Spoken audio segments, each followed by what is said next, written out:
Sports coaching used to be antiquated, but the injection of billions of dollars has turned that around.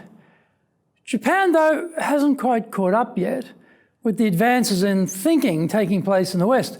Western sports coaches are paid a lot of money by businesses to pass on their ideas about how to motivate teams. The model in Japan is still way behind. Fortunately, Western sports coaching does have valuable lessons which we can apply in Japan. Find out how in this week's show.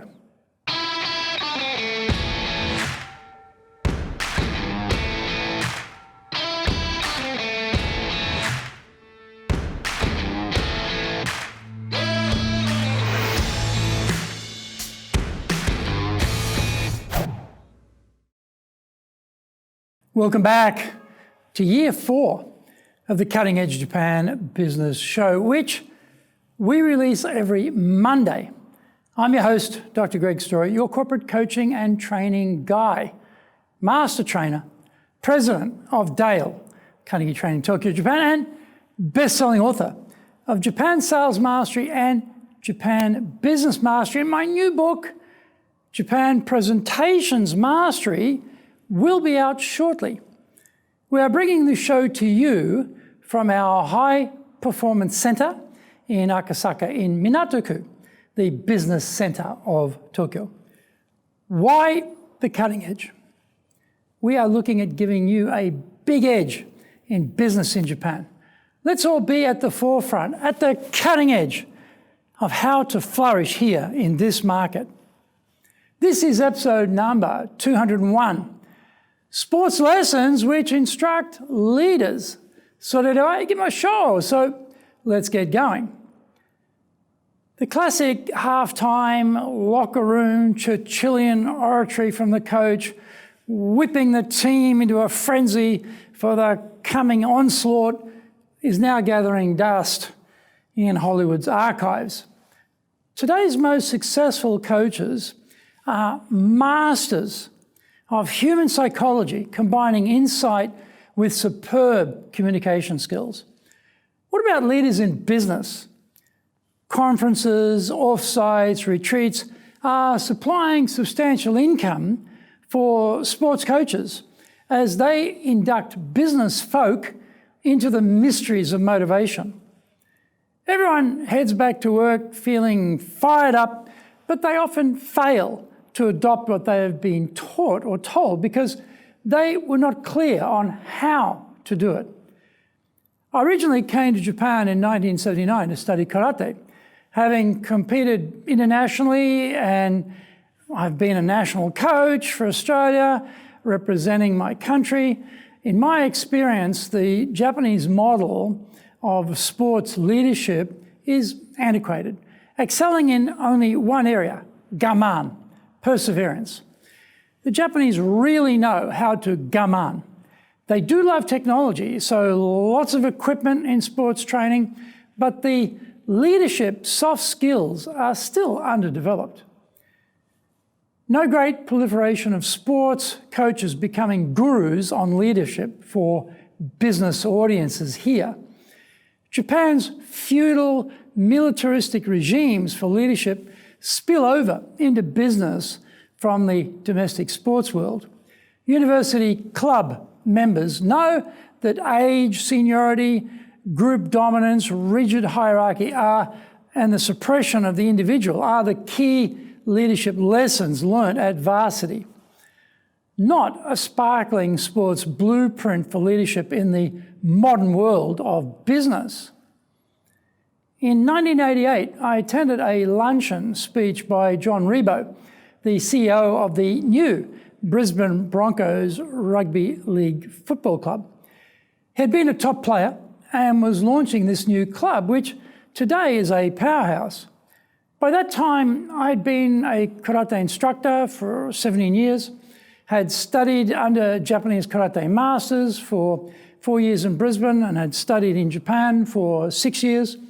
I was a national level 2 coach, graduated from the Australian Coaching Council program, and thought I knew about motivating and coaching people.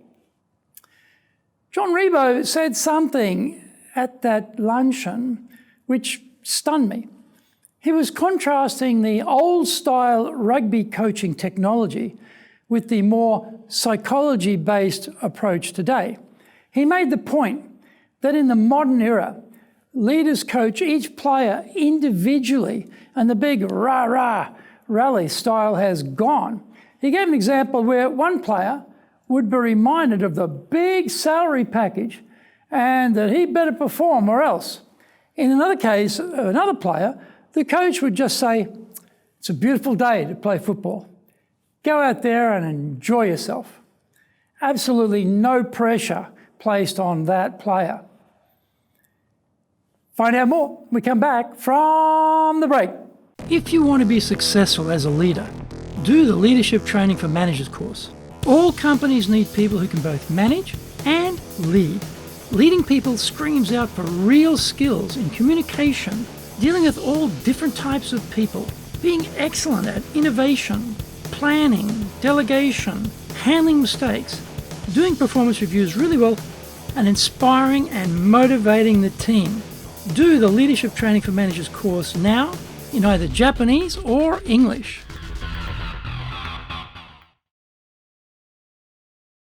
Are you doing business with Japan? Do you really know how things work? Japan Business Mastery provides the answers. Do you have the right networks and know how to create them? Do you know how to get on the same wavelength with Japanese buyers? Do you know what being trustworthy looks like from the Japanese perspective? Japan Business Mastery is based on more than 30 years' experience in Japan and will become your go-to guide. Want to succeed in Japan? Buy Japan Business Mastery now.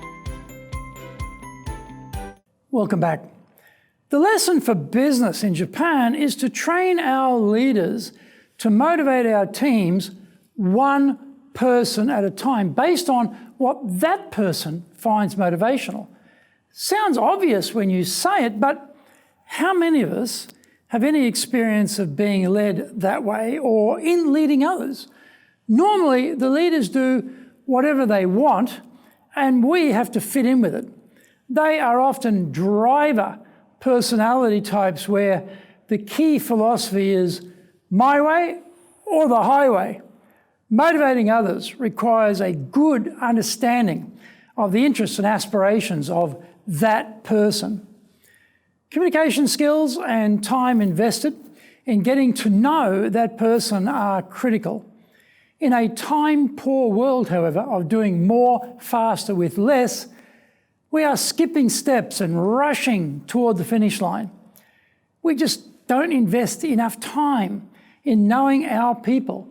How many business leaders can you think of who are really great communicators or motivators? What about yourself? Let's all pause, reflect, and commit to improve.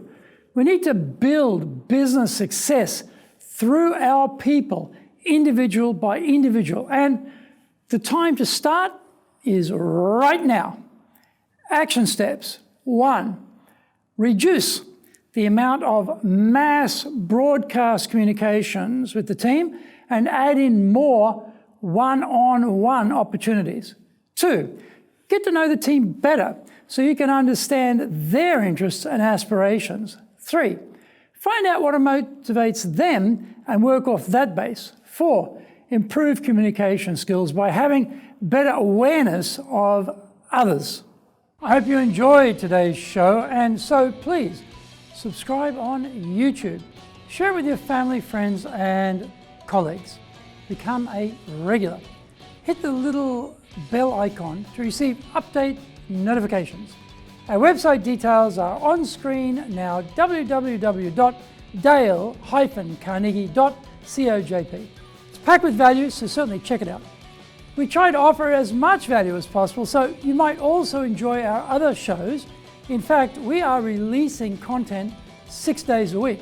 For podcast, Mondays for the Cutting Edge Japan Business Show, Tuesday for the Presentations Japan series, and every second Tuesday for the Business Tatsujin no Oshie Show, Wednesdays for the Sales Japan series, Thursdays for the Leadership Japan series, and every second Thursday for the Business Pro Podcast Show, Fridays for the Japan Business Mastery Show, and Saturdays for Japan's top business interviews. Now, you get these wherever you get your podcast. Also, every Monday we release the Cutting Edge Japan Business Show. Every second Thursday we release the Business Pro Television Show, and every Friday the Japan Business Mastery Show. Saturdays, every Saturday, we're releasing Japan's top business interviews. These are all on YouTube.